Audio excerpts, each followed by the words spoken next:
বন্ধুরা আসসালামু আলাইকুম। বন্ধুরা আপনারা দেখুন, এই ভাইটা গলা পানিতে নাইমা কি সুন্দর একটা রুই মাছ হিট করলো।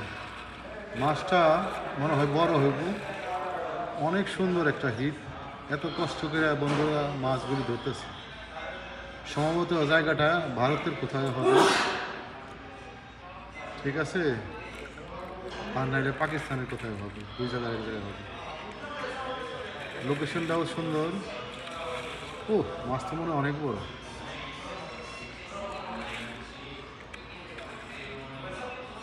কিন্তু এত বড় মাছটা এই হাত ছিপ দিয়ে ওঠানো অনেক ভাগ্যের ব্যাপার। মাছটা কিন্তু সাইজে অনেক বড় সড়ো, ঠিক না? অনেক বড়, মাশাল্লাহ। ভাইজান অনেক খুশি মাছটা পাইয়ে।